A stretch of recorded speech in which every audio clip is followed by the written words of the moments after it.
Nagsimula ang lahat sa isang halik, hindi isang halik ng pagmamahal o ng pagnanasa, kundi isang halik na kasing lamig ng hangin na ibinubuga ng aircon sa grand ballroom ng hotel na ito. To my beautiful wife, Ara, the woman who gave me everything, happy 10th anniversary, my love.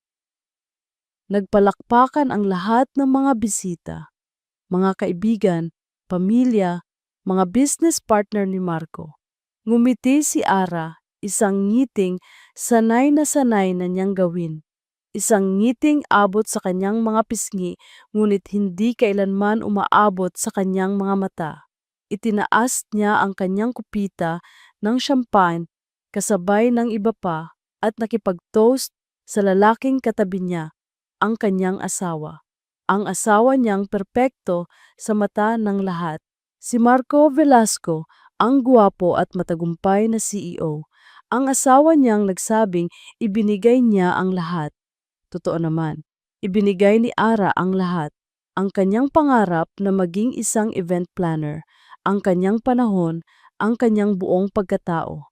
Ibinigay niya ang lahat para buuin ang pamilyang ito, ang buhay na ito na tila isang pelikula. Pero sa likod ng mga kamera, sa likod ng mga ngiti at palakpakan, may isang katotohanang siya lang ang nakakaramdam. Habang naglalakad sila palayo sa entablado, marahang hinawakan ni Marco ang kanyang baywang. Isang kilos na para sa iba ay puno ng paglalambing, ngunit para kay Ara ito ay isang kilos na walang laman. Mekanikal, kalkulado. "You look stunning tonight, ma'am," bulong ni Marco, sapat lang para marinig niya. "Ma'am?" Ganoon na siya kung tawagin nito kapag nasa publiko sila. Parang isang inside joke na sila lang ang nakakaalam. Dati, kinikilig siya. Ngayon, parang isang paalala na ang lahat ng ito ay isang pagtatanghal. "Ikaw ang may gawa nito, sir," sagot niya.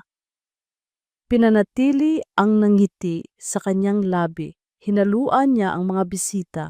Bawat pagbati ng congratulations at bagay na bagay talaga kayo ay parang maliliit na karayom na tumutusok sa kanyang puso. Tumango siya, nagpasalamat at ngumiti. Paulit-ulit, isang pamilyar na amoy ang biglang dumaan sa kanyang ilong. Ang pabango ni Marco, hindi ang mamahaling pabango na suot nito ngayon, kundi ang luma niyang pabango noong sila ay nagsisimula pa lamang. Iyong mura lang na nabibili sa department store. Bigla siyang dinala ng alaala sa isang maliit na apartment sa Quezon City. Siksikan, mainit, pero puno ng tawanan at pangarap. Naalala niya ang isang gabi habang kumakain sila ng instant noodles dahil iyon lang ang kaya nilang bilhin. Bigla siyang hinila ni Marco patayo. "Sayaw tayo," sabi nito, kahit walang tugtog. "Baliw ka talaga," natatawa niyang sabi. Pero sumayaw sila, mabagal, sa gitna ng kanilang munting sala, sa ilalim ng isang bumbilyang aandap-andap. At doon, hinalikan siya ni Marco. Isang halik na puno ng pangako, puno ng init, puno ng pag-ibig, na abot hanggang sa kaibuturan ng kanyang kaluluwa. Nasaan na ang lalaking iyon? Nasaan na ang init na iyon? Isang marahang tapik sa kanyang balikat ang pumutol sa kanyang pagbabalik-tanaw, si Marco. "Okay ka lang, Tanang?" Tanong nito, ang mga mata ay tila nag-aalala, ngunit may distansya. Tumango siya. "Naalala ko lang noong araw." Ngumiti si Marco, isang matipid na ngiti. Itinaas nito ang kamay at marahang hinaplos ang kanyang pisngi.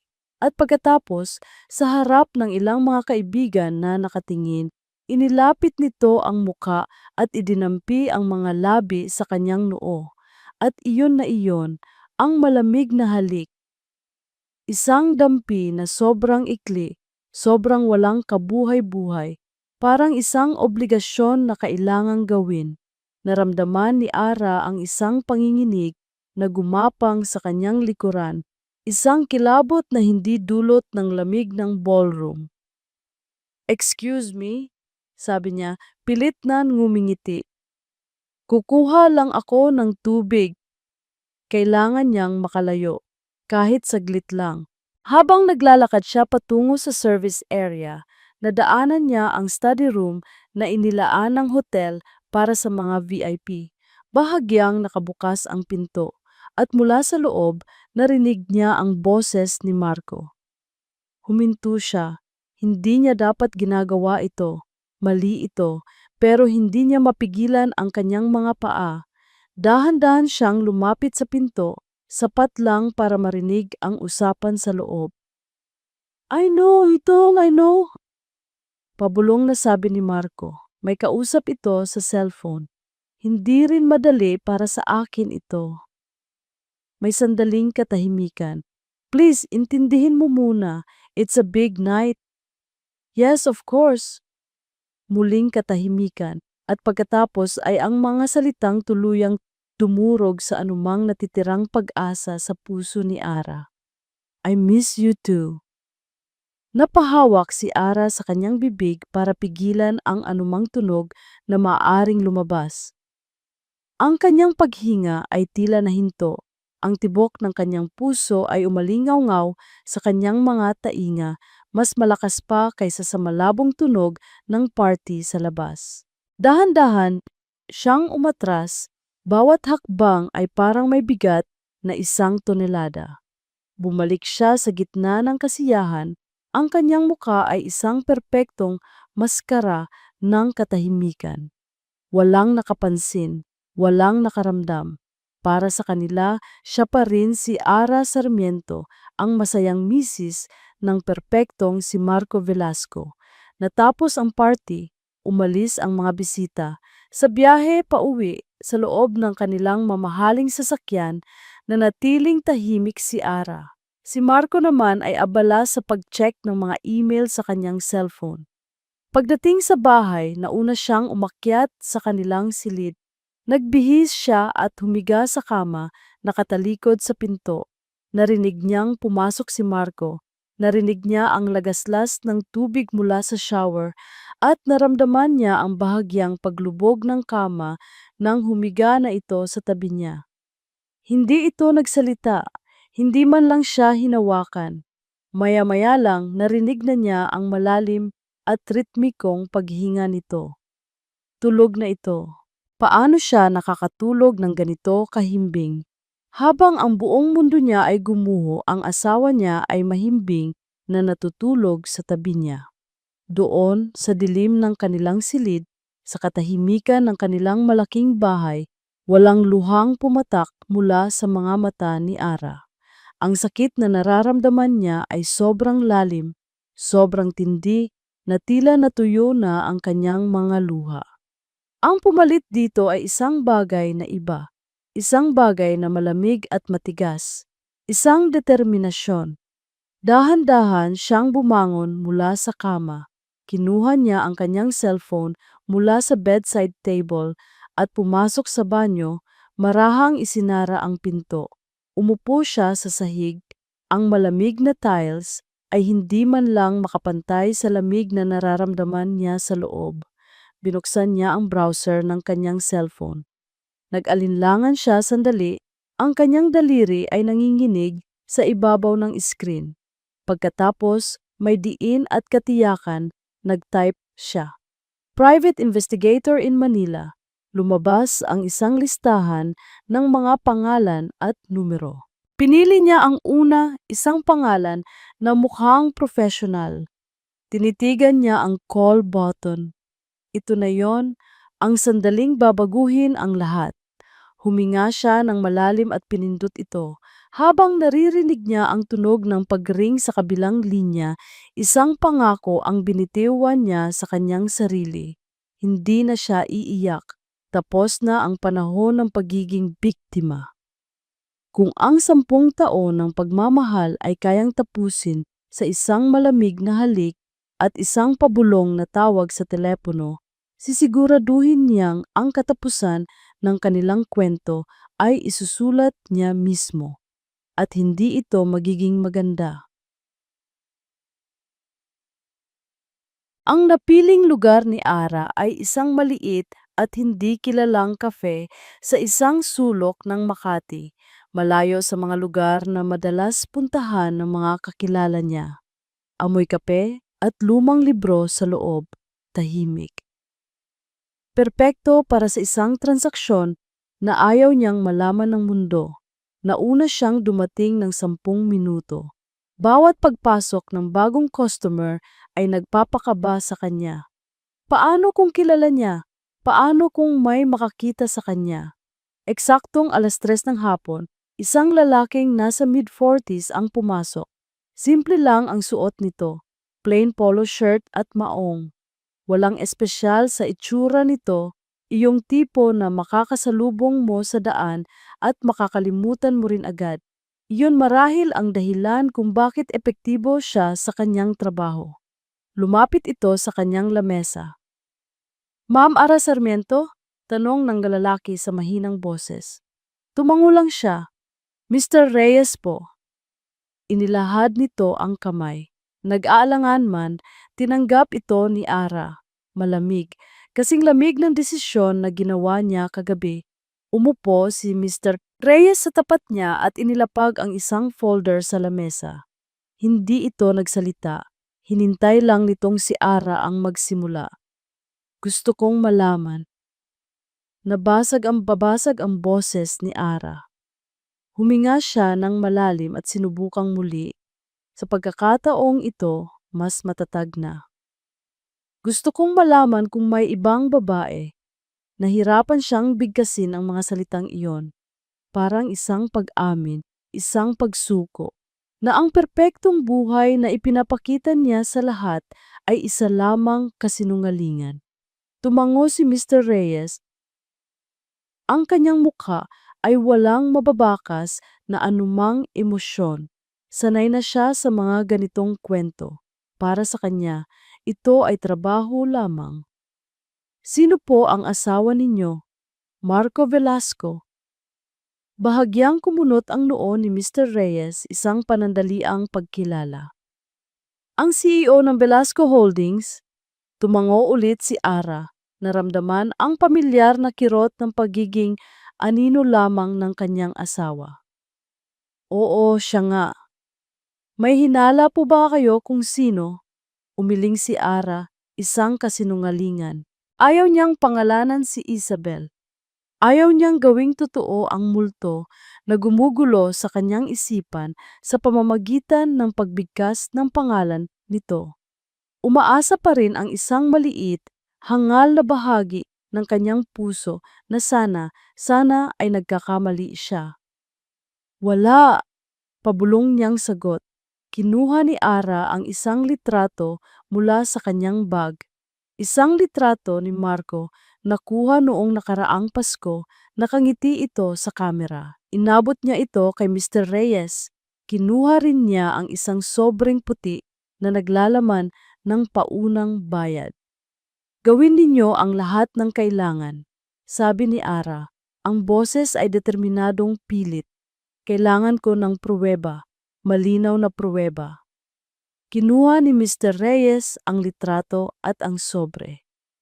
Masusunod po, ma'am. Tatawagan ko kayo sa loob ng ilang araw. Pagkatapos noon, tumayo na ito at umalis, kasing bilis at kasing tahimik ng pagdating nito. Naiwan si Ara sa lamesa, nakatitig sa kapeng hindi niya nagalaw. Ang init nito ay nawala na, tulad ng init sa kanyang pagsasama. Ang mga sumunod na araw ay isang uri ng impyerno. Bawat umaga, kailangan niyang bumangon at maghanda ng almusal. Ngumiti sa kanyang mga anak at humalik sa pisngi ni Marco bago ito umalis papuntang opisina. Kailangan niyang magpanggap na ang lahat ay normal, na hindi siya unti-unting namamatay sa loob. Isang hapon, habang tinutulungan niya ang anak niyang si Leah sa homework nito, biglang tumunog ang doorbell. Si Isabel, ang kanyang matalik na kaibigan, ang ninang ng kanyang anak. Bessie! Masayang bati nito, sabay yakap ng mahigpit kay Ara. Naramdaman ni Ara ang panlalamig ng kanyang buong katawan. Ang yakap ni Isabel ay parang isang ahas na pumupulupot sa kanya. Pilit siyang ngumiti. Bel, napadalaw ka, sabi niya, sinisikap na panatilihing normal ang kanyang boses. Namiss kita sabi ni Isabel habang pumapasok sa loob ng bahay. Wow, ang ganda pa rin talaga ng bahay niyo, parang laging bagong linis. Umupo ito sa sofa na para bang pag-aari nito ang lugar. Si Leah ay tumakbo papalapit dito. Ninang Bel! Hello my beautiful inaanak, sabi ni Isabel sabay buhat kay Leah at hinalikan ito sa pisngi. Pinanood sila ni Ara at isang matinding pagkasuklam ang gumapang sa kanyang dibdib. Paano niya ito nagagawa? Paano siya nakakatagal na tumingin sa mata niya, pumasok sa pamamahay niya at yakapin ang kanyang anak kung totoo ang kanyang hinala? Kamusta ka na, Bessie? Parang pagod ka yata, sabi ni Isabel. Ang mga mata ay puno ng tila totoong pag-aalala. Okay lang ako, medyo napuyat lang dahil sa party, pagsisinungaling ni Ara. Ang bawat segundo na kasama niya si Isabel ay isang pagtitiis. Ang bawat tawa nito ay parang isang insulto. Gusto niyang sumigaw. Gusto niyang isampal dito ang lahat ng kanyang hinala, pero pinigilan niya ang sarili.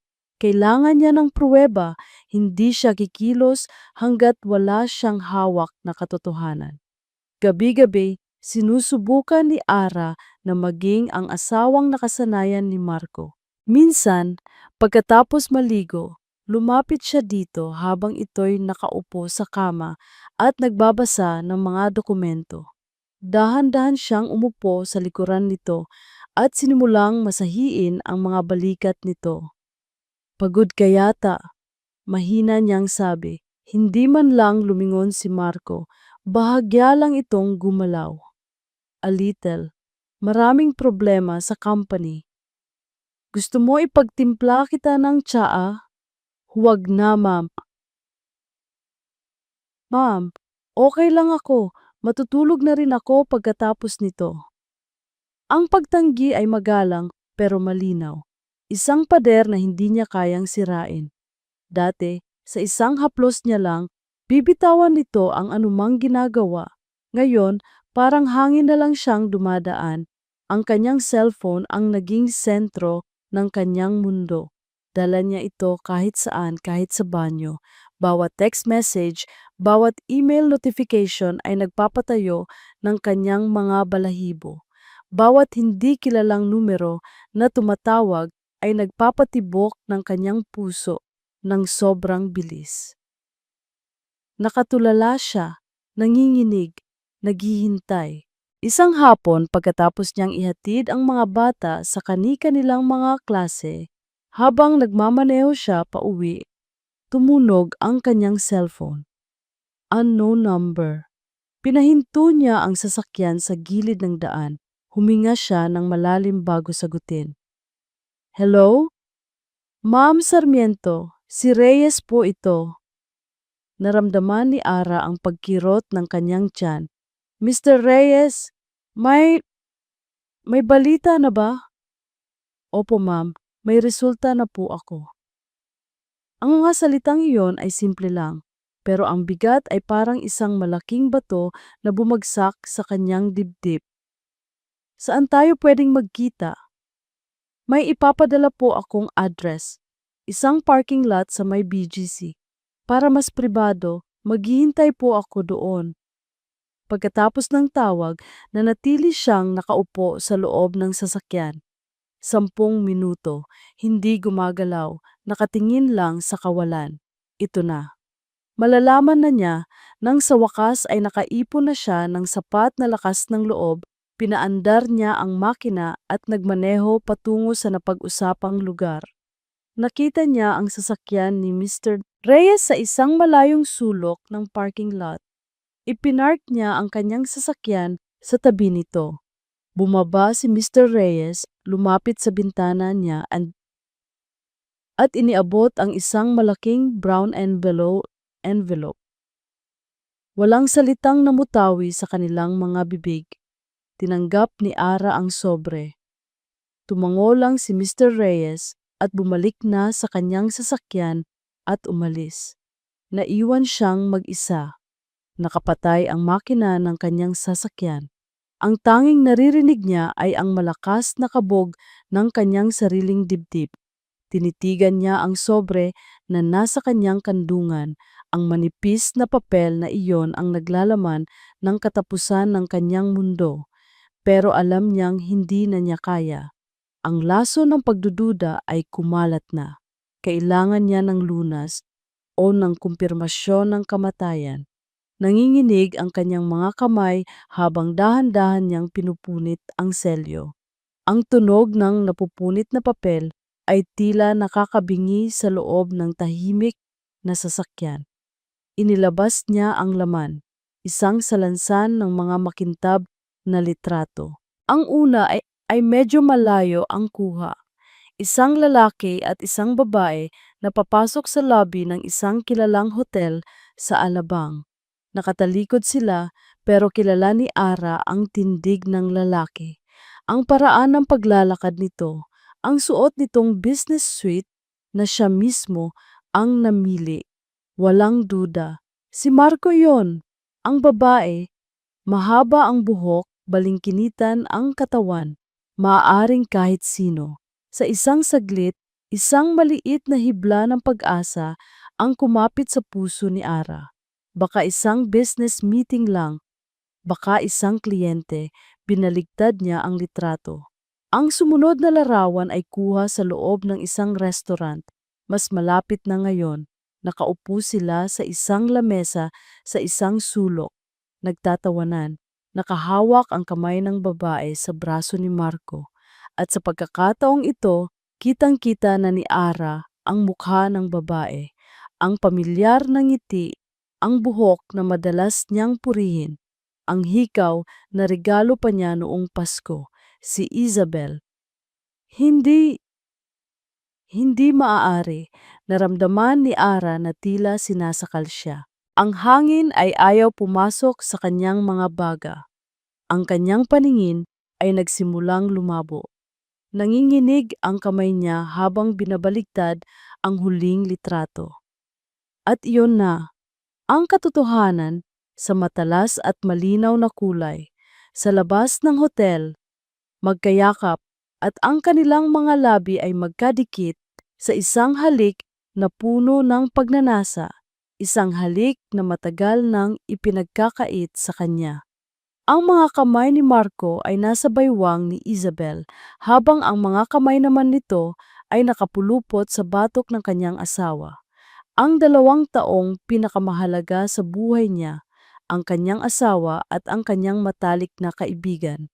Nabitiwan ni Ara ang mga litrato. Kumalat ang mga ito sa sahig ng kanyang sasakyan, mga piraso ng kanyang nawasak na buhay. Wala siyang maramdaman. Manhid, plangko. Tumingin siya sa salamin sa harap. Ang babaeng nakatingin pabalik sa kanya ay may mga matang walang buhay, parang isang estranghero. Iyon ba talaga siya?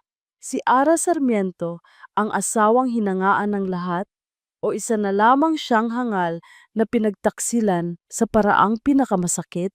Hindi siya sumigaw. Hindi siya umiyak. Isang malamig na bagay ang gumapang mula sa kanyang tiyan paakyat, sa kanyang dibdib, mahigpit at masakit, na tila pinipiga ang lahat ng hangin mula sa kanya. Ang tanging alam niya sa sandaling iyon, habang nakakalat sa kanyang paanan ang mga larawan ng katotohanan, ay tapos na ang lahat. Tapos na ang kwento ng pag-ibig nila. At isang bagong, mas madilim na kabanata ang kasisimula pa lamang. Hindi alam ni Ara kung gaano katagal siyang nakaupo lang sa loob ng sasakyan, nakatitig sa kawalan. 10 minuto? 20?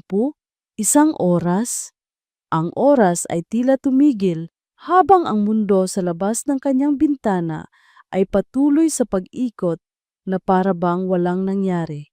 Sa wakas, gumalaw ang kanyang mga kamay. Hindi para punasan ang mga luhang, hindi naman dumaloy, kundi para damputin ang mga litrato mula sa sahig. Isa-isa, bawat piraso ng papel ay parang nagliliyab na uling sa kanyang palad. Nagmaneho siya, hindi pa uwi. Hindi niya kayang umuwi, hindi pa. Dinala siya ng kanyang mga gulong sa isang pamilyar na daan patungo sa timog, palayo sa syudad. Dinala siya na nito sa isang lugar na dati ay kanlungan nila ni Marco, isang maliit, halos abandonadong beach kung saan sila madalas magpunta noong nagsisimula pa lamang sila, noong ang tanging yaman nila ay ang kanilang mga pangarap. Ipinark niya ang sasakyan sa ilalim ng isang puno ng niyog. Ang tunog ng mga alon na humahampas sa dalampasigan ay marahas, hindi kalmado. Tila nakikiramay sa bagyo sa loob ng kanyang dibdib. Doon, sa pag-iisa, sa loob ng kanyang sasakyan, hinayaan niyang bumagsak ang lahat. Ang unang yugto ng sakit ay hindi sigaw. Ito ay isang tahimik na pagkabali. Bawat larawan sa kanyang kamay ay isang punyal. Ang larawan ni Isabel na tumatawa habang nakahawak sa braso ni Marco. Naalala ni Ara ang araw ng kanyang kasal. Si Isabel, ang kanyang maid of honor, ang nag-ayos ng kanyang belo. "You deserve all the happiness in the world, Bessie." Bulong nito sa kanya noon, may mga luha ng tuwa sa mga mata. Kasinungalingan. Lahat ay kasinungalingan. Ang larawan nila sa lobby ng hotel. Naalala ni Ara ang gabi kung kailan hindi umuwi si Marco dahil sa isang biglaang out-of-town meeting. Nag-alala siya ng husto. Tinawagan niya ito ng paulit-ulit. Hindi niya alam na habang siya ay balisa sa bahay, ang asawa niya ay nasa mga bisig ng kanyang matalik na kaibigan. At ang huling larawan, ang halik. Ang halik na iyon ang sumira sa lahat. Ang halik na puno ng pagnanasang matagal na niyang hindi natikman. Ang halik na para bang sila ang sentro ng mundo. Isang butil ng luha ang sa wakas ay pumatak mula sa kanyang mata. Sinundan pa ng isa at isa pa, ngunit hindi ito ang iyak ng isang taong naaawa sa sarili. Ito ay iyak ng isang taong namatayan.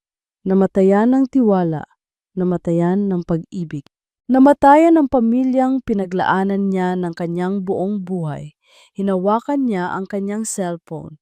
Ang kanyang daliri ay automatic na nag-dial sa numero ni Marco.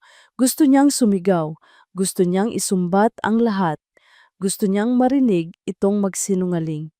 Ngunit bago pa niya pinindot ang call button, huminto siya. Ano ang mangyayari kung tatawagan niya ito? Itatanggi niya. Sasabihin niyang gawa-gawa lang ang mga litrato o baka aaminin niya at gagawin siyang kontrabida. Ang asawang nagkulang, ang asawang hindi na nakakaintindi. Magiging siya ang kaawa-awa, ang babaeng hysterical. At sa isang iglap, ang lahat ay nagbago. Ang nag-aalab na sakit ay biglang lumamig at tumigas, nag-anyong isang bagay na matalim at mapanganib. Ang mga luha ay biglang natuyo. Ang kanyang mga kamay na kaninay nanginginig sa pighati ay tumigil, ngayon ay matatag na. Hindi siya iiyak sa harapan nila. Hindi niya ibibigay sa kanila ang satisfaction na makita siyang durog. Ang pagharap ngayon ay kahangalan. Isang emosyonal na kilos na walang patutunguhan. Ang kailangan niya ay hindi komprontasyon. Ang kailangan niya ay digmaan. Binura niya ang pangalan ni Marco mula sa screen. Sa halip, hinanap niya ang numero ni Mr. Reyes at tinawagan ito. "Mr. Reyes," sabi niya nang sagutin nito ang tawag. Ang kanyang boses ay iba na. Walang bahid ng panginginig, malamig. Matalas, parang isang piraso ng bubog. Ma'am Sarmiento? Halatang nagulat ang imbestigador sa kabilang linya. May idadagdag akong trabaho para sa iyo at handa akong magbayad ng triple. Ano po iyon, ma'am? Gusto kong malaman ang lahat, sabi ni Ara. Ang bawat salita ay may bigat, hindi lang tungkol sa babae. Gusto kong malaman ang lahat tungkol sa finances ni Marco, ang kanyang mga utang, ang kanyang mga business deals, ang kanyang mga bank account, bawat maliit na detalye. Lahat. May sandaling katahimikan sa kabilang linya bago sumagot si Mr. Reyes. Masusunod po, ma'am. Pagkababa ng tawag, inipon ni Ara ang mga litrato at maingat na isinilid pabalik sa sobre. Pinaandar niya ang sasakyan at nagsimulang magmaneho pauwi. Habang nasa daan, isang plano ang unti-unting nabubuo sa kanyang isipan. Isang plano na hindi nakabase sa emosyon, kundi sa malamig at kalkuladong lohika. Pagdating niya sa kanilang malaking bahay sa Valle Verde Heights, nadatnan niya si Marco sa sala nanonood ng balita. Tumingin ito sa kanya. Saan ka galing, ma'am? Kanina pa kita tinatawagan. Huminto si Ara sa harap nito. Tinitigan niya ang muka ng lalaking minahal niya ng higit sa 10 taon.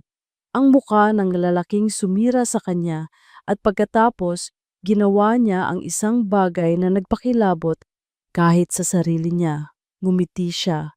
Isang matamis at payapang ngiti. Ang ngiti ng perpektong asawa na walang anumang alam. Pasensya na, sir. Nag-shopping lang ako saglit para mawala ang stress. Malambing niyang sabi. Gutom ka na ba? Ipaghahanda kita ng hapunan. Nakita niya ang pagluwag ng mukha ni Marco. Ang pagkawala ng kaunting tensyon sa mga balikat nito. Naniwala ito. Habang naglalakad si Ara papuntang kusina, ramdam niya ang mga mata ni Marco na nakasunod sa kanya. Hindi nito alam na ang babaeng kakapasok lang ay hindi na ang parehong babae na umalis kaninang umaga. Ang babaeng iyon ay namatay na sa loob ng isang kotse sa tabi ng dagat. Nang gabing iyon, habang mahimbing na natutulog si Marco sa tabi niya, ang kanyang paghinga ay malalim at walang anumang alalahanin na natiling dilat ang mga mata ni Ara sa dilim. Tinitigan niya ang likod ng kanyang asawa. Walang pag-ibig, walang awa. Tanging isang nagyeyelong pangako. Dahan-dahan, halos hindi humihinga, bumulong siya sa katahimikan ng kanilang silid. Hindi lang puso ko ang sinira ninyo. Isang malamig na ngiti ang sumilay sa kanyang mga labi sa dilim. Sisirain ko ang mundo ninyo. Para kay Marco Velasco, ang mundo ay isang chessboard at siya ang hari. The proposal from the marketing team is unacceptable. Deklara niya. Ang kanyang boses ay umalingaw-ngaw sa loob ng malamig at malawak na boardroom. Their projected numbers are too conservative. I'm not paying them to be safe. I'm paying them to dominate. Lahat ng mga executive na nakaupo sa paligid ng mahabang lamesa ay sabay-sabay na tumango. Walang nangahas na sumalungat. Sa loob ng silid na ito, ang salita ni Marco ay batas. Tinitigan niya sila isa-isa. Ang kanyang mga mata ay matalas, sinusuri ang bawat isa. Nakita niya ang takot, ang paghanga, ang respeto. At nagustuhan niya ito. Ito ang nagpapagana sa kanya. I want a revised plan on my desk by tomorrow morning. End of meeting. Tumayo siya, hudyat na tapos na ang lahat. Habang naglalakad siya palabas ng silid, ramdam niya ang bigat ng kanyang kapangyarihan. Ito ang buhay na pinaghirapan niya. Ang Velasco Holdings ay hindi lamang isang kumpanya. Ito ay isang imperyo at siya ang emperador. Pagpasok niya sa kanyang maluwang na opisina na may tanawin ng buong BGC. Isang ngiti ang sumilay sa kanyang mga labi. Kinuha niya ang kanyang cellphone at nagdial ng isang numero. Hello? Sagot ng isang malambing na boses sa kabilang linya. Namimiss na kita. Sabi ni Marco, ang kanyang boses ay mas malambot na ngayon. Narinig niya ang isang mahinang tawa. Katatapos lang ng meeting mo, sir. How did you dominate the world today? The usual, sagot ni Marco na papangiti. Pero may isang parte pa ng mundo na gusto kong i-dominate ngayon. Marco, naughty ka talaga, sabi ni Isabel, may halong kilig sa boses. Saan tayo? The usual spot. See you in 30. Habang nagmamaneho siya patungo sa kanilang tagpuan, isang 5-star hotel kung saan kilala na siya ng mga staff. Isang maliit na kurot ng konsensya ang dumaan sa isip ni Marco. Naalala niya si Ara, mabuting asawa si Ara, isang perpektong ina sa kanyang mga anak. Siya ang pundasyon ng perpektong buhay na ipinapakita niya sa mundo. Ngunit, may kulang. Hindi na siya naiintindihan ni Ara. Ang mundo ni Ara ay umiikot na lang sa bahay, sa mga bata, sa mga kaibigan nito. Ang kanyang mundo, ang mundo ng panganib, ng ambisyon, ng malalaking desisyon, ay isang lengguwahe na hindi na nito naiintindihan. Si Isabel, sa kabilang banda, ay naiiba. Hinahangaan siya nito. Nakikinig ito sa kanyang mga kwento tungkol sa boardroom na may ningning sa mga mata.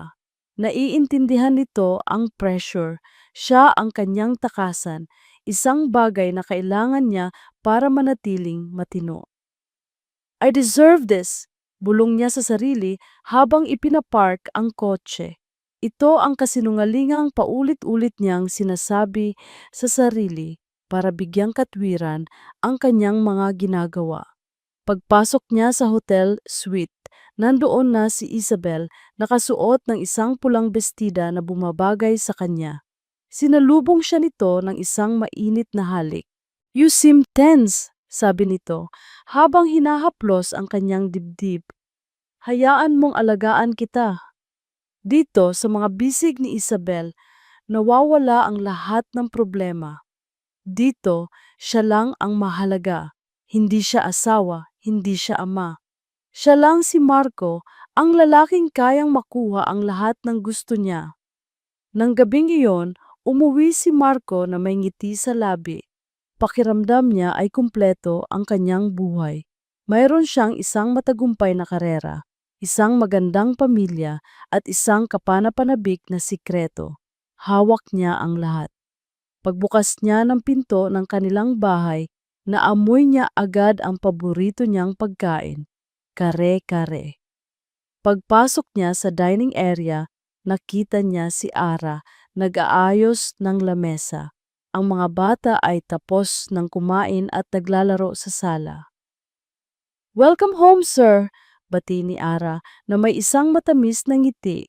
Isang ngiti na sa mga nakaraang linggo ay tila mas naging madalas at mas naging matamis. Mukhang masarap ang dinner natin, ma'am, sabi ni Marco, sabay halik sa pisngi nito. Napansin niya ang pagbabago kay Ara nitong mga huling araw. Mas malambing ito, mas maalaga. Hindi na ito nagrereklamo kung gabi na siya umuwi. Hindi na ito nagtatanong kung saan siya galing. Tila bumalik sila sa mga unang taon ng kanilang pagsasama. Marahil ay napagod na rin ito sa pagiging mainitin ang ulo. O marahil, natanggap na nitong abala talaga siyang tao. Ano man ang dahilan, nagustuhan ito ni Marco. Ito ang perpektong setup. Kamusta ang araw mo? Tanong ni Ara habang kumakain sila. Stressful, as usual, pero kaya naman. Kaya mo yan. Ikaw pa ba? Sabi ni Ara, ang kanyang mga mata ay puno ng paghanga. O yun ang akala ni Marco. Pagkatapos ng hapunan, habang naglalaro siya sandali kasama ang mga bata, Nakita niya si Ara na umupo sa harap ng kanyang laptop sa study tables sa isang sulok ng sala. "Anong ginagawa mo dyan, ma'am?" tanong niya. Tinutulungan ko lang si Leah. May research project siya tungkol sa mga hayop. Hinahanapan ko lang ng mga pictures, sagot ni Ara, hindi man lang lumilingon. Tumango lang si Marco at hindi na ito pinansin. Masyado siyang abala sa pag-iisip sa kanyang sariling tagumpay. Si Ara at ang mundo nito ay simple at predictable. Malayo sa komplikadong mundo na kanyang ginagalawan. Nang gabi ring iyon, bago matulog, nakatanggap siya ng text mula kay Isabel. "Thinking of you."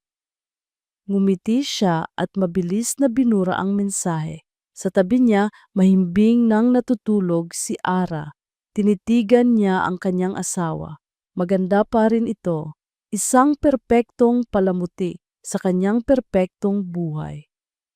"I have it all," bulong niya sa hangin.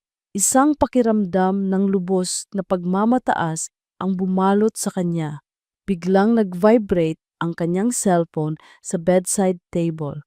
Isang hindi rehistradong numero. Kumunot ang kanyang noo. Sino naman kaya ito sa ganitong oras ng gabi? Sinagot niya ito. "Hello, Velasco speaking." "Good evening, Mr. Velasco. This is Mr. Hernandez from Metro Alliance Bank." Sabi ng isang formal na boses sa kabilang linya. Biglang kinabahan si Marco. "Yes, what is this about?" "Sir, this is just a courtesy call to remind you that the primary corporate loan of Velasco Holdings, amounting to 100 million pesos, is set to mature next Friday.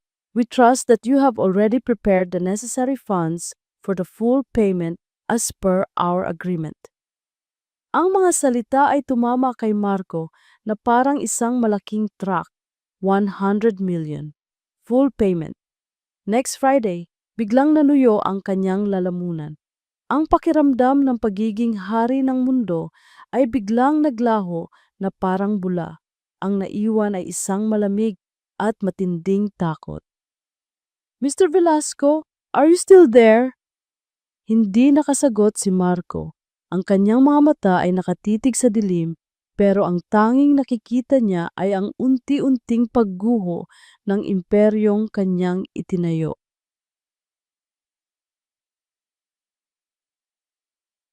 Ilang araw pagkatapos ng tawag ni Marco mula sa bangko, mga araw kung saan naging mas iritable at abala ito. Isang text message ang natanggap ni Ara mula sa isang hindi pamilyar na numero. Locker number 24, Greenbelt 3 Cinema. Ang susi ay nasa ilalim ng fire extinguisher sa tabi nito. Sunugin ang lahat pagkatapos basahin. Walang pangalan, walang bati, pero alam ni Ara kung kanino galing. Kinahapunan, matapos ihatid ang mga bata sa kanilang piano lessons, nagtungo si Ara sa nasabing sinihan. Ang puso niya ay kumakabog ng malakas sa loob ng kanyang dibdib, isang halo ng takot at determinasyon. Pakiramdam niya ay isa siyang espiya sa sarili niyang buhay. Nahanap niya ang locker at ang susi. Sa loob ng madilim at tahimik na locker, isang makapal na Manila envelope ang naghihintay sa kanya, mas makapal kaysa sa una. Kinuha niya ito at mabilis na umalis. Pakiramdam niya ay may mga matang nakamasid sa bawat galaw niya. Hindi siya umuwi. Sa halip, nagmaneho siya papunta sa isang parking building, umakyat hanggang sa rooftop kung saan walang ibang sasakyan. Doon sa ilalim ng kulimlim na langit ng Maynila, pinatay niya ang makina at binuksan ang sobre. Hindi ito mga litrato. Ang laman nito ay mga dokumento, mga kopya ng bank statements, loan agreements, corporate papers. Sa una nalito si Ara, mga numero, mga technical na termino. Pero habang binabasa niya ang kasamang sulat kamay na report ni Mr. Reyes, unti-unting nabuo ang isang larawan na mas nakakakilabot pa kaysa sa mga litratong hawak niya noon. Velasco Holdings, total liabilities, 280,000. Metro Alliance Bank loan, due for full payment, 100,000. Multiple supplier accounts, overdue. Ang mga numero ay nakasulat sa pulang tinta na para bang sumisigaw ng panganib. Ang kumpanyang ipinagmamalaki ni Marco, ang pundasyon ng kanilang marangyang pamumuhay, ay hindi isang matatag na imperyo. Isa itong bahay na gawa sa baraha na anumang sandali ay babagsak, pero hindi iyon ang pinakamasakit na parte. Sa huling pahina ng report ni Mr. Reyes, may isang talata na nagpatigil sa paghinga ni Ara. Napansin ko ang pattern, ma'am. Ang financial records ng kumpanya ay nagsimulang bumagsak 18 buwan na ang nakalipas. Sa parehong panahon, biglang naging malapit si Mr. Velasco kay Ms. Isabel Reyes. Ang ama ni Ms. Reyes, si Mr. Alfonso Reyes, ay isang kilalang at maimpluwensyang investor. Base sa aking investigasyon, si Mr. Velasco ay desperadong sinusubukang makakuha ng pondo mula kay Mr. Reyes para isalba ang kanyang kumpanya. Ang relasyon niya sa anak nito ang kanyang pinakamalaking alas. Binitiwan ni Ara ang mga papel. Kumalat ang mga ito sa passenger seat. Isang malamig na realisasyon ang bumalot sa kanya. Isang katotohanang mas masakit pa sa simpleng pambababae. Ang pagtataksil na ito ay hindi lang dahil sa pagnanasa. Hindi lang ito isang simpleng pagkakamali. Ito ay isang transaksyon. Si Isabel ay hindi lang isang kabit. Isa siyang kasangkapan. At siya, si Ara, ang kanyang 10 taon ng pagmamahal, ang kanilang pamilya ay mga collateral damage lamang sa desperadong laro ng kanyang asawa para sa pera at kapangyarihan. Bigla isang alaala ang sumabog sa kanyang isipan, malinaw na parang kahapon lang nangyari. 6 na buwan na ang nakalipas sa kanilang study room. Pumasok si Marco, may dalang mga dokumento at isang ngiti na kayang magpatunaw ng kahit anong pagdududa. "Ma'am, I need your signature here," sabi nito. Inilalatag ang mga papel sa lamesa. "Ano to, sir?" tanong niya habang tinitingnan ang mga maliliit na letra na hindi niya maintindihan. "It's a second mortgage on the house," casual na sabi ni Marco. "Don't worry, it's just a formality. I need extra capital for a new venture, a big expansion for the company. This is for our future, for the kids." Nag-alinlangan siya. "Pero Marco, ang bahay natin, hindi ba delikado yan?" Hinawakan ni Marco ang kanyang mga kamay. Tinitigan siya nito sa mata, ang mga mata na dati niyang pinagkakatiwalaan ng buong buo. "Trust me, Ara. Kailan ba kita binigo? This is to secure our family's future. It's just paperwork." At tulad ng isang hangal, naniwala siya. Pumirma siya. Pumirma siya sa kasunduang naglagay sa tahanan ng kanyang mga anak sa bingit ng kapahamakan para lang sa isang bagong venture na ngayon ay alam na niyang isang malaking kasinungalingan para takpan ang mga pagkakautang nito. Ang apdo ay umakyat sa kanyang lalamunan. Nasusuka siya. Ang galit na naramdaman niya noon sa dalampasigan ay parang apoy lamang kumpara sa impyernong nagliliyab ngayon sa kanyang dibdib. Hindi na ito simpleng paghihiganti para sa isang pusong sinugatan. Ito ay isang laban para sa kaligtasan. Kung babagsak ang kumpanya ni Marco, babagsak silang lahat. Ang kanilang bahay, ang kanilang ipon, ang kinabukasan ng kanyang mga anak. Lahat ay mawawala. At alam niyang sa oras na mangyari iyon, ililigtas ni Marco ang sarili nito at iiwan silang lumulubog. Kinuha niya ang lahat ng dokumento at maingat na ibinalik sa sobre. Ang kanyang mga kamay ay hindi na nanginginig. Ang kanyang isip ay hindi na magulo. Isang bagay lang ang malinaw. Kailangan niyang maunahan ito. Kinuha niya ang kanyang cellphone. Hindi siya nag-search sa Google. Sa halip, tinawagan niya ang kanyang pinsan na isang corporate lawyer. Marga, kailangan ko ng tulong, sabi niya. Walang paligoy-ligoy. Sino ang pinakamagaling na abogadong kilala mo? Hindi lang sa divorce. Kailangan ko ng isang pating. Isang taong bihasa sa corporate finance at kayang makipaglaban sa demonyo. Pera ay hindi problema. May ilang segundong katahimikan sa kabilang linya. Ara, anong nangyayari? Hindi pinansin ni Ara ang tanong. Ang kanyang boses ay malamig at matatag. Just give me a name, Marga. Please. Ibinigay ng kanyang pinsan ang isang pangalan. Isang pangalan na kilala sa mundo ng batas bilang isang fixer para sa mayayaman at makapangyarihan. Pagkababa ng tawag, agad niyang idinial ang numero ng abogado. Habang nagri-ring ito, tumanaw siya sa syudad mula sa rooftop. Ang mga nagtataasang gusali, ang mga ilaw na nagsisimula ng sumindi. Dati ang tanawing ito ay simbolo ng tagumpay nilang mag-asawa. Ngayon, isa na itong larangan ng digmaan. Attorney De Marcos office, sagot ng isang sekretarya. Huminga ng malalim si Ara bago nagsalita. Ang kanyang boses ay puno ng awtoridad na hindi niya alam na taglay niya. My name is Ara Sarmiento. I need to schedule an urgent appointment with him. Nagbago na ang plano. Hindi na ito simpleng paghihiganti. Ito na ay isang operasyon para bawiin ang lahat ng ninakaw sa kanya bago pa huli ang lahat.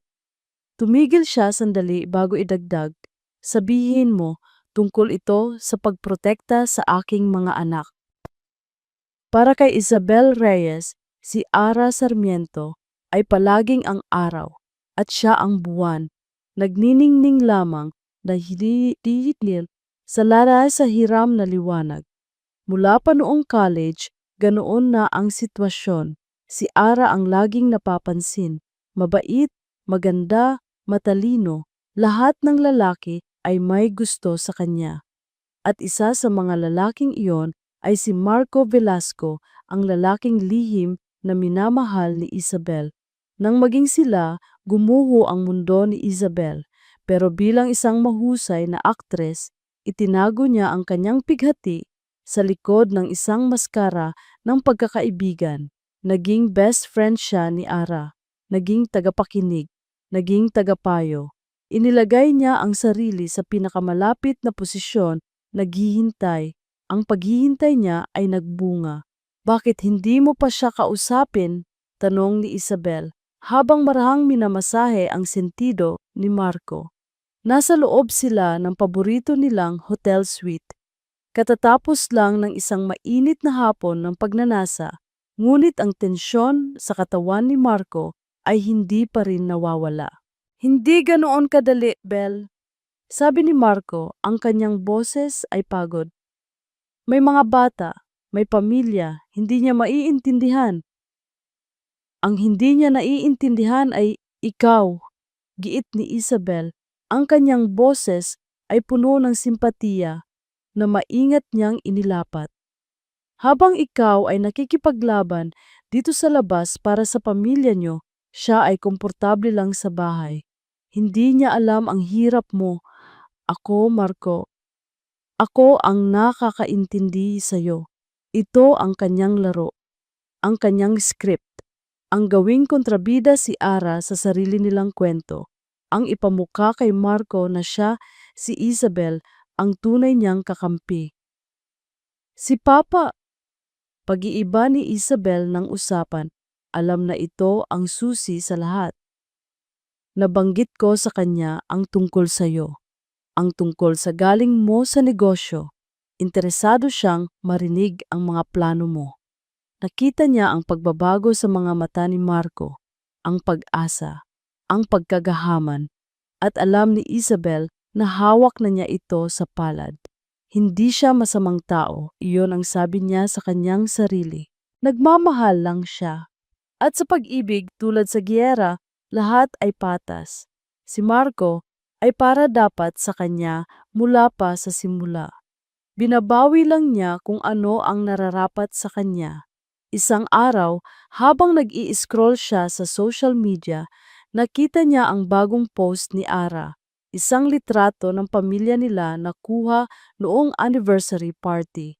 Ang caption, 10 years with my one and only, to forever and beyond. Naramdaman ni Isabel ang pamilyar na kurot ng inggit at galit. One and only. Isang malaking kasinungalingan. Upang inisin ito, bumili siya ng isang mamahaling relos. Isang bagay na alam niyang hindi kailanman bibilhin ni Ara para kay Marco dahil masyado itong praktikal. Ipinadala niya ito sa opisina ni Marco na may kasamang card. Para sa lalaking nagpapatigil ng oras ko. P. Isang maliit na probokasyon, isang patikim. Umaasa siyang makikita ito ni Ara. Umaasa siyang magsisimula na itong maghinala. Gusto na niyang matapos ang pagpapanggap. Gusto na niyang sumabog ang lahat. Tumingin siya sa salamin. Matagal niyang pinagmasdan ang kanyang refleksyon. Maganda siya, matagumpay. Nagmula sa isang mayamang pamilya. Bakit siya palaging segunda lang kay Ara? Ako ang mas karapat-dapat, bulong niya sa kanyang refleksyon. Ako ang nararapat para kay Marco. Paulit-ulit niyang sinasabi iyon hanggang sa maniwala na siya mismo. Isang gabi, nagkita sila ni Marco sa isang private bar. Halatang-halata ang problema sa mukha nito. Ang dati nitong kumpiyansa ay napalitan ng isang bagay na mas madilim, desperasyon. Hindi maganda ang sitwasyon, Belle. Pag-amin nito matapos uminom ng isang tuwid na shot ng whiskey. Ang bangko, kailangan ko ng 100 milyon sa susunod na linggo. Ito na ang pagkakataong hinihintay ni Isabel, ang sandali kung kailan siya na ang magiging tagapagligtas. Kaya nga andito ako, Marco, sabi niya hinahawakan ang kamay nito. Si Papa, handa siyang tumulong. Isang investment, sasaluhin niya ang utang mo. Nakita niya ang lunas na gumuhit sa mukha ni Marco, isang malalim na paghinga nga nanggit pala na hinang ginhawa. Ngunit hindi pa tapos si Isabel, may kapalit ang kanyang tulong. Pero dahan-dahan niyang sinabi, tinitiyak na nakukuha niya ang buong atensyon nito. May kondisyon siya. Gusto niyang masigurado na ang taong tutulungan niya ay matatag, na walang gulo sa personal na buhay. Kumunot ang noo ni Marco. Anong ibig mong sabihin? Ang ibig kong sabihin, Marco, ay hindi kanya tutulungan hanggat kasal ka pa kay Ara. Hinila ni Marco ang kanyang kamay. Ano, Isabel? Hindi pwede. Hindi pa ngayon. Ito na ang huling baraha ni Isabel. Oras na para ipusta ang lahat. Tumayo siya, ang kanyang muka ay isang maskara ng nasasaktang pag-ibig at pagkadismaya. Pagod na akong maging sikreto, Marco. Pagod na akong maging pangalawa lang, sabi niya. Ang kanyang boses ay nanginginig sa pinigilang emosyon. Kung hindi mo kayang ipaglaban ang pagmamahal mo sa akin, kung mas importante pa rin sa'yo ang pagpapanggap na yan kaysa sa akin, kaysa sa kinabukasan ng kumpanya mo, kung gayon wala na tayong dapat pag-usapan. Tinalikuran niya ito, nagbibilang sa kanyang isip. 1, 2. Bel, sandali! Tawag ni Marco, puno ng panik ang boses. Humarap si Isabel. Ang kanyang mga mata ay nagpapahayag ng sakit, isang husay sa pag-arte na pinraktis niya ng paulit-ulit. Diyos, Marco, sabi niya. Ang kanyang boses ay halos pabulong na ngunit may bigat ng isang ultimatum. siya o ako. Tinitigan niya ito, pinapanood ang pagtatalo sa loob nito, ang pag-ibig sa pamilya laban sa desperasyon para sa kaligtasan. At alam ni Isabel kung alin ang mas matimbang para sa isang lalaking tulad ni Marco. Kung hindi mo kayang iwanan siya, dagdag niya bilang huling suntok, kalimutan mo na ang tulong ng pamilya ko. Bumagsak ang mga balikat ni Marco sa pagkatalo. Tumingin ito sa kanya at sa mga mata nito nakita ni Isabel ang kanyang tagumpay. Ang tagumpay na 10 taon niyang hinintay. Malapit na niyang makuha ang lahat. Ang lalaki, ang buhay, ang pwesto na matagal na niyang inaasam. Ang hindi niya alam habang ipinagdiriwang niya ang kanyang nalalapit na panalo sa isang opisina ng abogado sa kabilang panig ng syudad, ang tunay na reyna ay naghahanda na para sirain ang buong chessboard.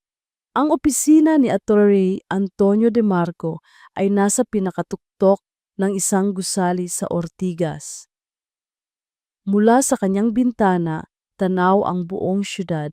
Ang loob ng opisina ay pinalamutian ng madilim na kahoy at makakapal na libro. Lahat ng bagay dito ay sumisigaw ng kapangyarihan at pera. Si Atty. De Marco mismo ay isang lalaking nasa edad 50. May matalas na mga mata at boses na kalmado ngunit may bigat. Hindi siya nagpakita ng anumang simpatiya. Tiningnan niya si Ara na para bang isa siyang kaso na kailangang pag-aralan at manalo. At sa sandaling iyon mismo ang kailangan ni Ara. "The evidence you have is substantial, Mrs. Sarmiento," sabi ng abogado matapos suriin ang mga dokumentong dinala ni Ara. "The infidelity is clear. The financial distress of his company is a major factor, but these are his assets, his company. It will be a messy fight." "Gagawin ko ang lahat," matatag na sabi ni Ara. "Good." Tumango ang abogado. "First order of business, we need to assess all conjugal properties. Lahat ng ari-arian na naipundar ninyo bilang mag-asawa. We need to know what we are fighting for. I want you to go home and gather all the documents you can find. Bank accounts, land titles, investment certificates, particularly joint bank accounts." May idinagdag ang abogado na tila isang simpleng paalala. "Check the balances, now."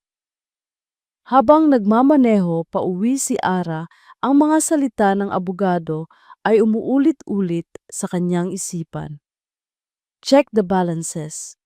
Isang malamig na kaba ang gumapang sa kanyang dibdib. May isang particular na account na pumasok sa kanyang isip. Ang future fund.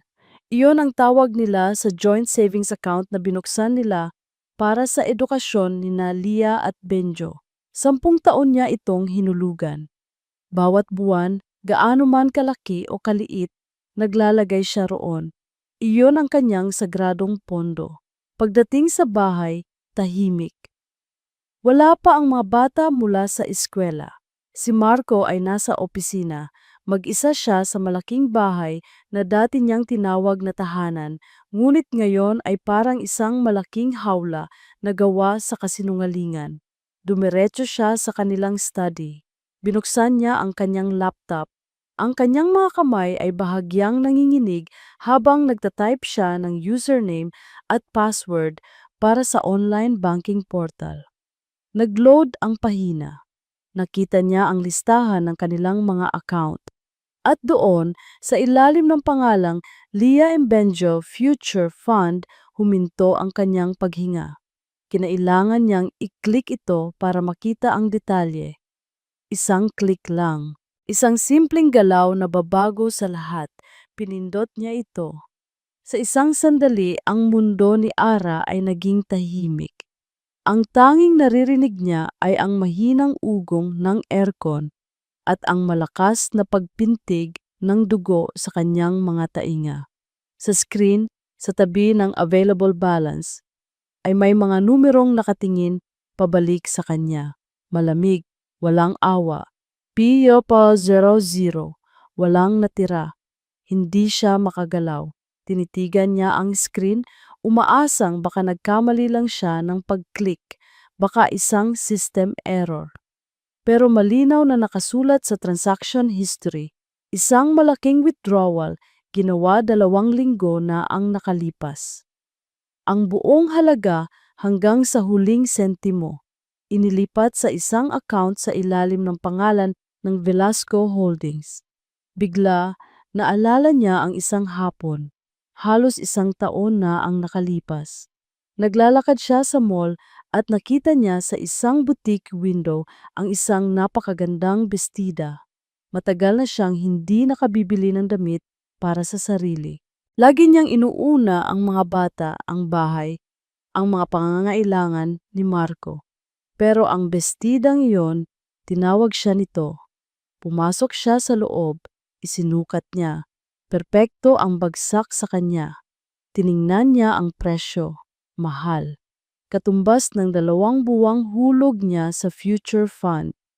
Hawak-hawak niya ang bestida. Gustong-gusto niya. Karapat-dapat naman siguro siya, minsan lang. Ngunit sa huli, maingat niya itong ibinalik sa sabitan.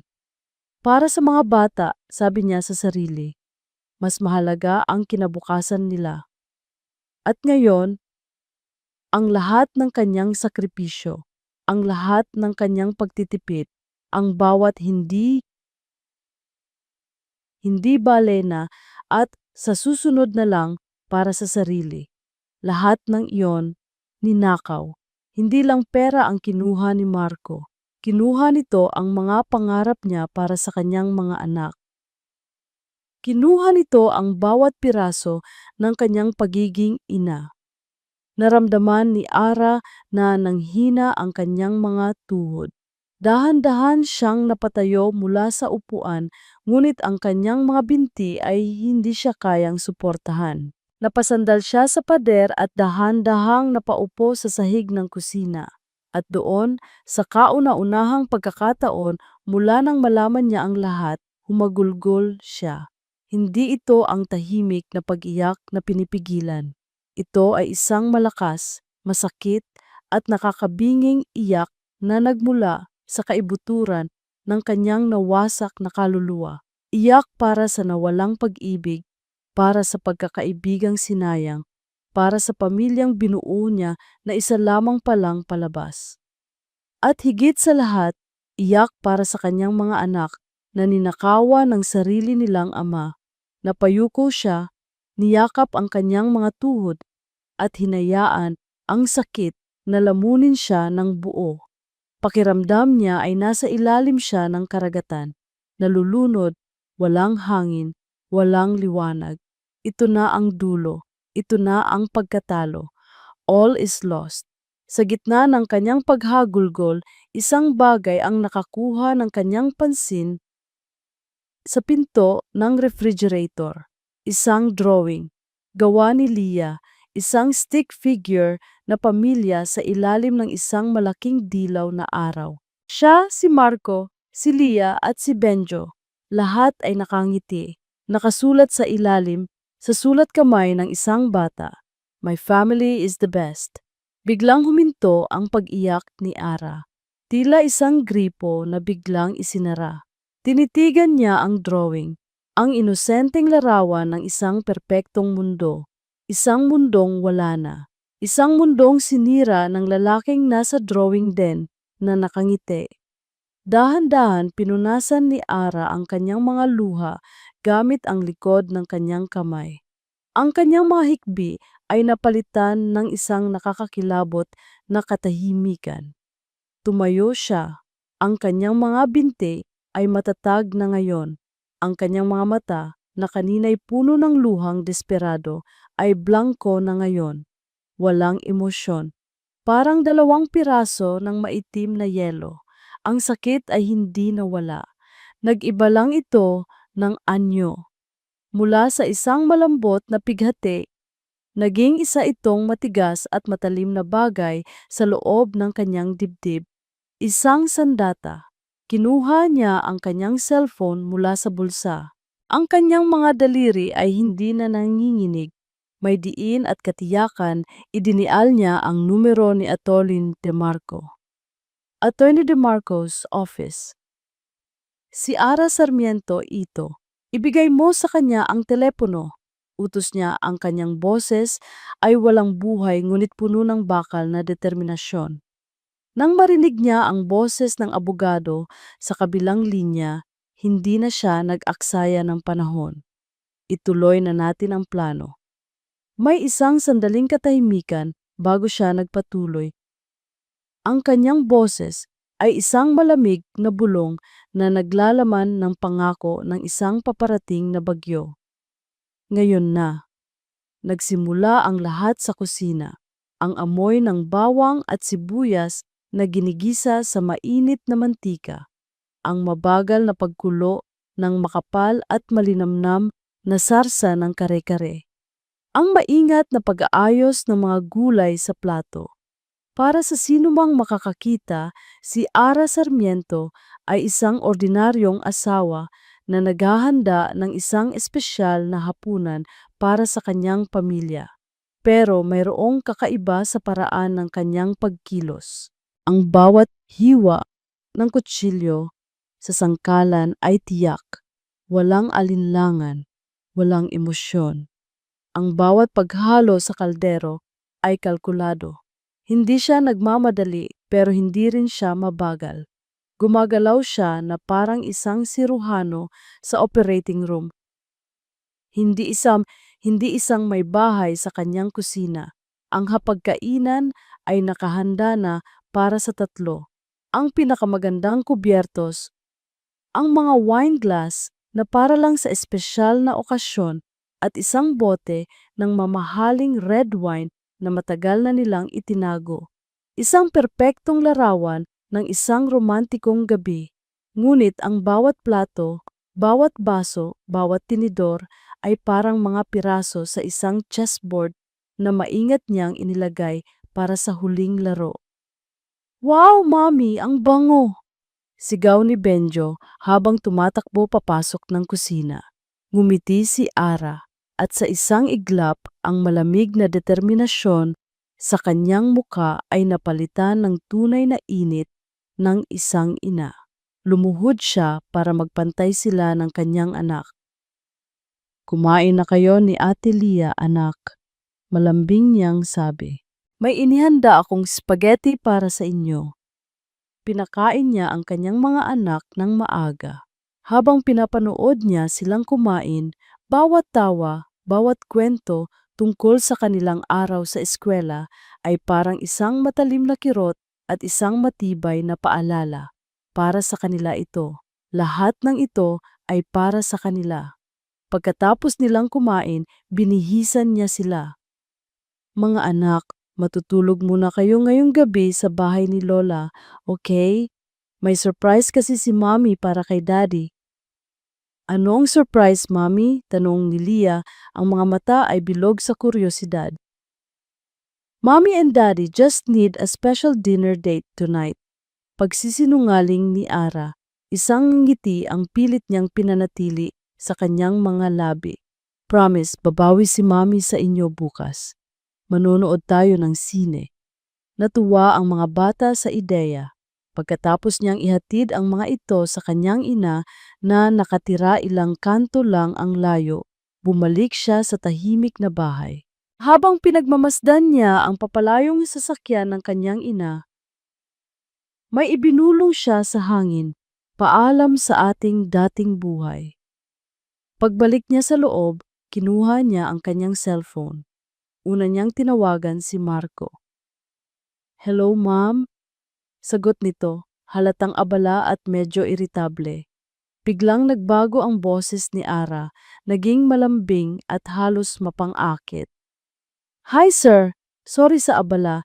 Gusto ko lang sabihin na umuwi ka ng maaga mamaya, okay? May inihanda akong sorpresa para sa'yo." Narinig niya ang pag-aalinlangan sa kabilang linya. Sorpresa. Ara, sobrang busy ko ngayon. Please, Marco. Pakiusap niya gamit ang boses na alam niyang hindi nito matatanggihan. Para sa atin to, I miss you. May ilang segundong katahimikan bago ito sumagot. Mas malumanay na ngayon. Okay, okay, sige. I'll be home by 7. Pagkababa ng tawag, huminga ng malalim si Ara. Isa na lang. Binuksan niya ang kanyang messages at hinanap ang pangalan ni Isabel. Ang kanyang mga daliri ay hindi nanginginig habang nagtatype siya. Belle, pwede ka bang dumaan mamayang 7:30? I really need a friend to talk to. May problema kami ni Marco. Ikaw lang ang mapagsasabihan ko nito. Sinend niya ang mensahe. Sa loob ng 1 minuto, nag-reply ito. OMG Bessie! Of course, I'll be there. Don't worry, okay? Isinara ni Ara ang kanyang cellphone at inilagay sa bulsa. Tapos na ang paghahanda. Ngayon, maghihintay na lang siya. Eksaktong alas 7, dumating si Marco. Ang pagod at stress sa kanyang mukha ay bahagyang napalitan ng pagtataka nang makita niya ang nakahandang hapagkainan. Wow, sabi lang nito. Anong meron, ma'am? Wala lang, nakangiting sabi ni Ara. Gusto ko lang bumawi sa'yo. Alam kong sobrang stress ka na sa trabaho. Halika, umupo ka muna. Magbubukas ako ng wine. Umupo si Marco, tila bahagyang gumaan ang pakiramdam. Naniwala ito. Ang asawa niyang palaging naniniwala sa kanyang mga kasinungalingan. Habang nagbubuhos si Ara ng wine sa kanilang mga baso, eksaktong 7:30 ng gabi, tumunog ang doorbell. Ako na, sabi ni Marco, tumatayo. Baka may delivery lang. Naglakad si Marco papunta sa pinto. Pinanood siya ni Ara, ang baso ng wine ay hawak niya ng mahigpit. Ito na. Binuksan ni Marco ang pinto at natigilan. Sa labas nakatayo si Isabel. Ang muka ay puno ng pag-aalala na agad napalitan ng pagkalito nang makita si Marco. Marco, gulat na tanong ni Isabel. Belle, anong ginagawa mo dito? Gulat ding tanong ni Marco. Ang kanyang mga mata ay nagpapalipat-lipat mula kay Isabel papunta kay Ara na ngayon ay nakatayo na sa likuran niya. Ang dalawang taksil na huli sa bitag, nakatayo sa pintuan ng kanyang tahanan, parehong litong-lito. Lumabas si Ara mula sa likuran ni Marco, dala ang isang ngiti na hindi umabot sa kanyang mga mata. Isang ngiti na kasing lamig ng sahig na gawa sa marmol. Tumingin siya sa kanila, isa-isa, na para bang mga specimen sa ilalim ng isang mikroskopyo. Mabuti naman at kumpleto na tayo. Ang boses niya ay kalmado, payapa, ngunit may isang matalim na talim na kayang humiwa ng bakal. Umupo kayo, marami tayong dapat pag-usapan. Ang katahimikan sa loob ng dining room ay mas mabigat kaysa sa pinakamahal na muebles na naroroon. Walang nagsasalita. Si Marco at Isabel ay nakaupo sa magkabilang dulo ng mesa na parang dalawang estudyanteng nahuli ng kanilang guro. Si Ara naman ay umupo sa kabisera, sa pwestong karaniwang inuupuan ni Marco. Ngayong gabi, siya ang may kapangyarihan. Ara, ano to? Anong kalokohan to? Unang nagsalita si Marco.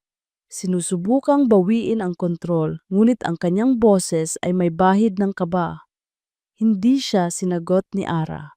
Sa halip, kinuha niya ang bote ng wine at nagsalin sa baso ni Isabel. Wine? Belle ba? Alok niya, ang boses ay parang seda. You look stressed. You should relax. Bessie, hindi ko maintindihan. Nagsimulang magsalita si Isabel. Ang kanyang mukha ay isang perpektong maskara ng inosenteng pagkalito. Pinapunta mo ako dito dahil may problema kayo. May problema nga kami. Putol ni Ara, ang ngiti ay hindi pa rin nawawala sa kanyang mga labi. Actually, maraming problema.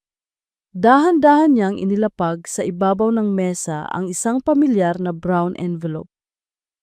Ang parehong sobre na naglalaman ng katapusan ng kanyang mundo.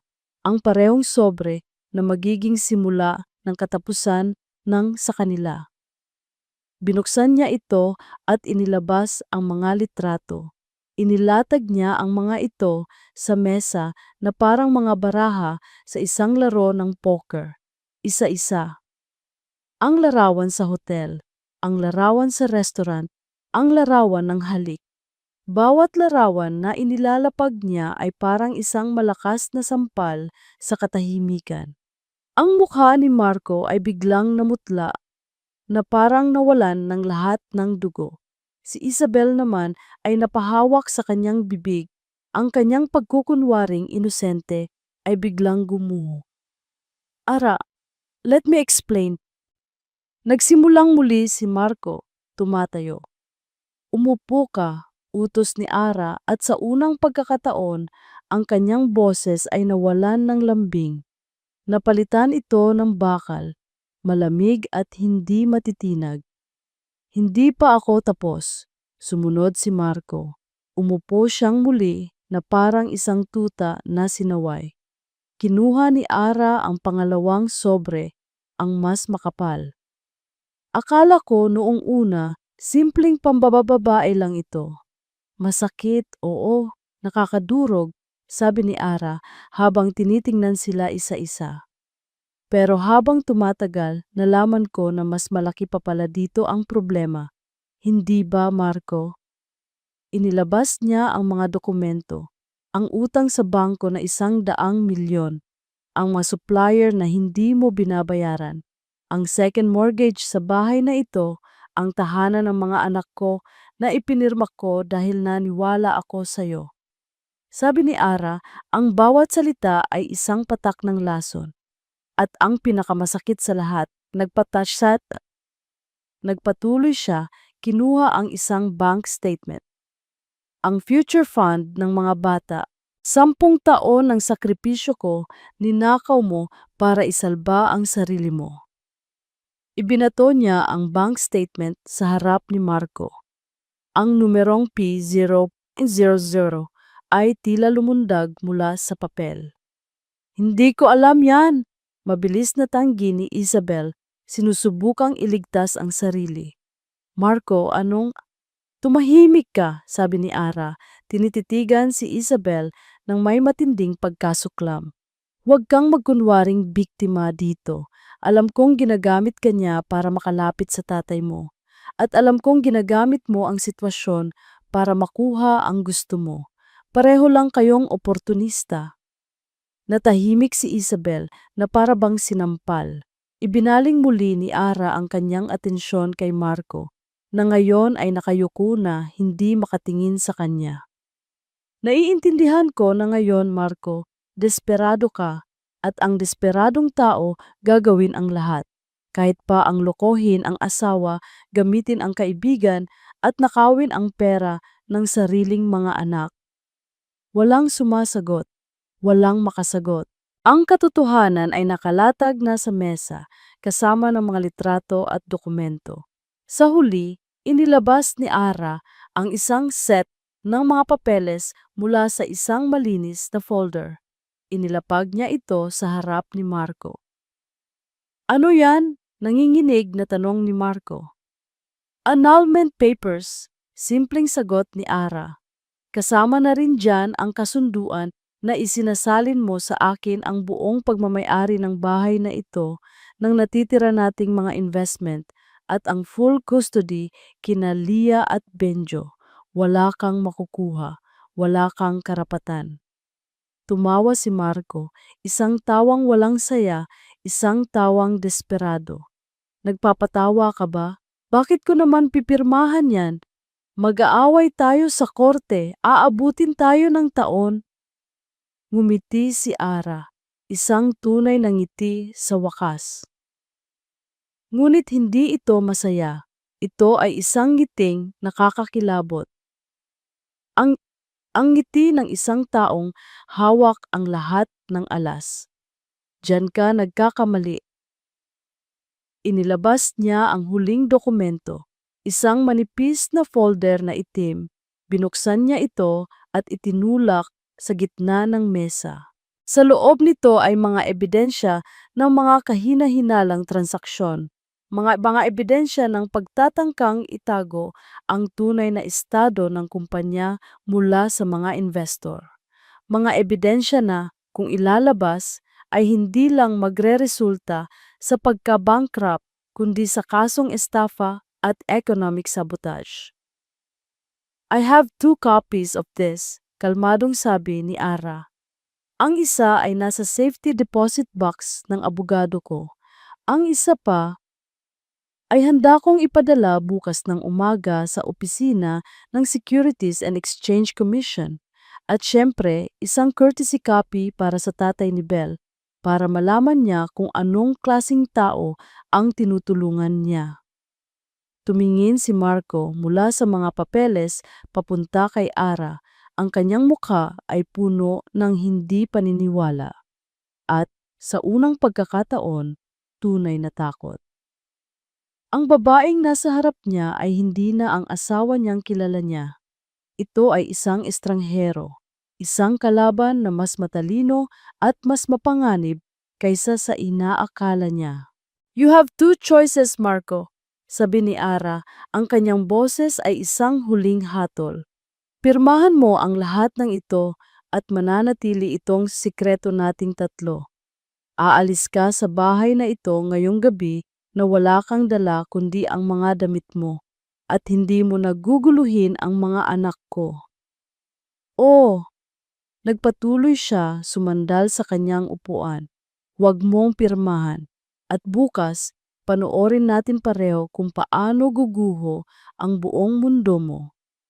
Kinuha ni Ara ang isang Montblanc pen, regalo niya kay Marco noong kanilang 5th anniversary, at maingat na inilapag sa ibabaw ng annulment papers. Ang tunog ng paglapag ng pen sa papel ay ang tanging maririnig sa silid. Ito ang tunog ng isang paghuhukom, nanginginig at basang-basa ng pawis. Dahan-dahang inabot ni Marco ang panulat. Tumingin siya kay Isabel na nakatingin sa kanya ng may hindi makapaniwalang ekspresyon na parabang ngayon lang nakita ang tunay na halaga o kawalan nito ng lalaking ipinaglaban niya. At pagkatapos, ibinalik niya ang tingin kay Ara, ang babaeng sinira niya, ang babaeng muling bumangon mula sa abo para sunugin siya ng buo. Yumuko si Marco at nagsimulang pumirma.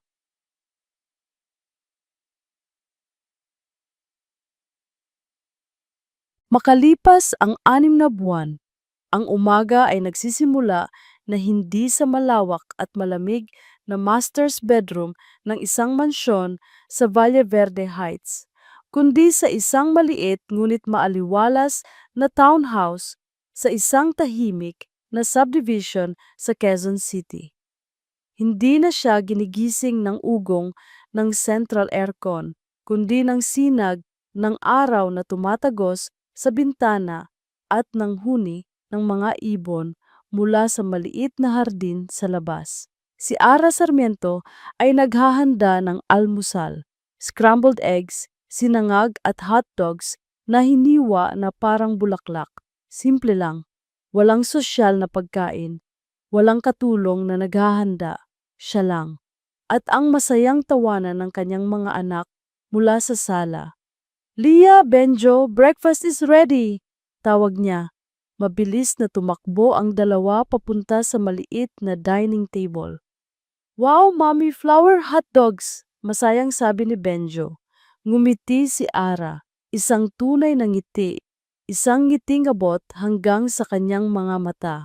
Sa mga unang linggo matapos ang gabi ng pagtutuos, ang mga ngiti ay pilit. Ngayon, kusa na itong lumalabas. Ibinenta niya ang malaking bahay. Ang perang nakuha matapos bayaran ang utang sa bangko na kagagawa ni Marco ay sapat para makapagsimula siyang muli. Bumili siya ng townhouse na ito, mas maliit pero mas ramdam niyang tahanan. At ang natira ay maingat niyang inilagay sa isang trust fund para sa mga bata, isang pondong siya lang ang may kontrol. Ang Velasco Holdings, gaya ng inaasahan, ay bumagsak. Nang walang pondo mula sa pamilya ni Isabel at sa pag-alis ng ilang mahahalagang investor na nakarinig ng mga bulung-bulungan, hindi na ito nakabangon. Ang huling balita na narinig ni Ara tungkol kay Marco ay mula sa isang dating kaibigan. Nakatira daw ito ngayon sa isang maliit na apartment na inuupahan, sinusubukang bumangon muli. Ngunit ang anino ng kanyang pagkabigo ay palaging nakasunod. Minsan, naiisip siya ni Ara, hindi dahil sa pagmamahal, kundi bilang isang paalala, isang multo mula sa isang buhay na tila pag-aari na ng ibang tao. Si Isabel naman, matapos malaman ng kanyang ama ang buong katotohanan, hindi mula kay Ara kundi mula sa sarili nitong investigasyon, ay itinakwil. Ipinadala ito sa Amerika, malayo sa kahiyan na idinulot nito sa kanilang pamilya. Nakuha niya ang lalaking gusto niya, ngunit sa huli, isang talunang lalaki lang pala ito. Isang panalong walang laman. Habang nag-aayos si Ara ng mga plato, nakita niya ang kanyang refleksyon sa salamin na nakasabit sa dingding. May mga maliliit na linya na sa gilid ng kanyang mga mata na wala pa doon 1 taon na ang nakalipas. Mga marka ng sakit, ng puyat, ng pakikipaglaban. Ngunit sa kanyang mga mata may isang bagong ningning. Isang ningning ng kapayapaan at lakas. Hindi na siya si Mrs. Marco Velasco, ang asawang nabubuhay sa anino ng kanyang CEO na asawa. Siya na si Ara, isang ina, isang survivor. Pagkatapos ihatid ang mga bata sa eskwela, umuwi si Ara at umupo sa harap ng kanyang laptop. Sa isang sulok ng kanilang sala, nagtayo siya ng isang maliit na home office. Gamit ang kanyang dating talento sa event planning, nagsimula siya ng isang maliit na online business, paggawa ng mga customized gift packages at party favors. Maliit pa lang, pero unti-unti dumarami ang kanyang mga kliyente. Binuksan niya ang kanyang email. Isang bagong mensahe ang bumungad sa kanya. Subject: Order confirmation, 100 baptismal souvenirs. Isang malaking order, ang pinakamalaki niya so far. Hindi niya mapigilang mapangiti. Ito ay kanya. Pinaghihirapan niya, binuo niya mula sa simula. Walang tulong mula sa sinuman.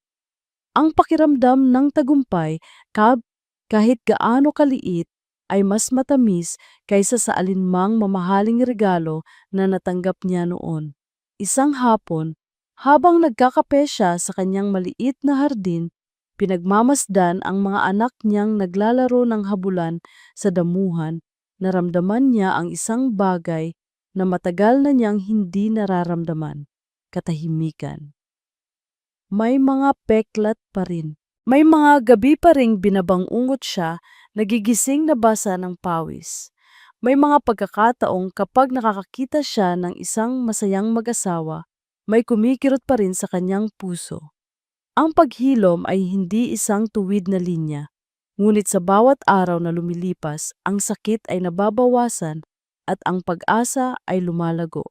Nalaman niyang ang tunay na lakas ay hindi pala ang pagtitiis sa isang masakit na relasyon.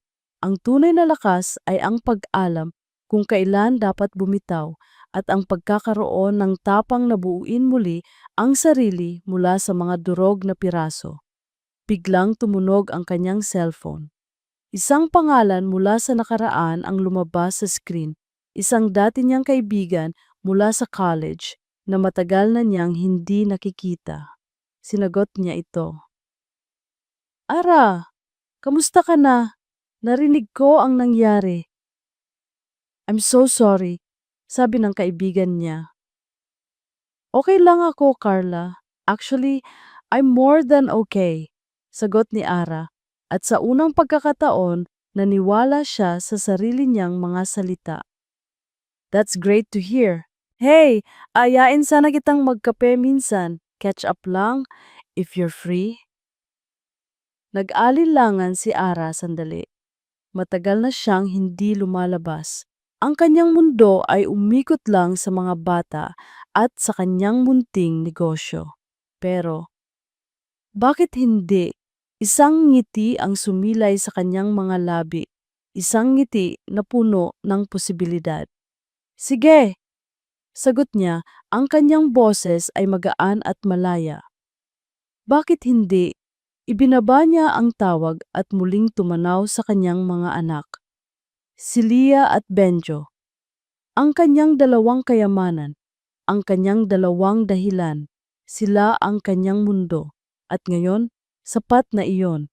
Hindi na siya naghahanap ng kaligayahan sa isang perpektong bahay, sa isang matagumpay na asawa, o sa pag-apruba ng ibang tao. Ang kaligayahan pala ay matatagpuan sa mga simpleng bagay, sa halakhak ng kanyang mga anak, sa amoy ng bagong lutong sinangag, sa pakiramdam ng nagawang isang bagay para sa sarili niya. Hinipan ng hangin ang kanyang buhok. Ipinikit niya ang kanyang mga mata at dinama ang init ng araw sa kanyang mukha. Isang bagong araw, isang bagong simula, isang bagong umaga, at sa wakas, pagkatapos ng mahabang gabi, malaya na si Ara. At dito nagtatapos ang makulay at mapaghamong kwento ni Ara Sarmiento. Mula sa kaibuturan ng aking puso, maraming salamat. Salamat sa inyong pagsubaybay sa bawat minutong inilaan ninyo upang pakinggan ang paglalakbay ni Ara. Habang isinusulat ko ang kwentong ito, naramdaman ko ang bawat bighati, bawat galit, at bawat pagbangon ni Ara. Hindi naging madali ang kanyang pinagdaanan at hindi rin naging madali ang isulat ang mga bahaging iyon ng kanyang buhay. Higit sa lahat, ang kwentong ito ay isang paalala na ang tunay na lakas ay hindi palaging nasa pagtitiis. Minsan, ito ay nasa tapang na piliin ang sarili na bumitaw sa isang bagay na sumisira sa iyo at na muling buuin ang sarili mula sa mga durog na piraso. Ito ay isang mensahe ng pag-asa na kahit sa pinakamadilim na gabi, palaging mayroong bagong umaga na naghihintay. Nais kong marinig ang inyong mga saloobin. Ano ang tumatak sa inyo sa kwento ni Ara? Ano ang aral na inyong napulot? Mangyaring iwanan ang inyong mga komento sa ibaba. Ang inyong mga boses at kwento ay mahalaga. Muli, maraming salamat sa inyong lahat. Hanggang sa susunod na kwento. Nagmamahal, Pusong Pinoy Tales.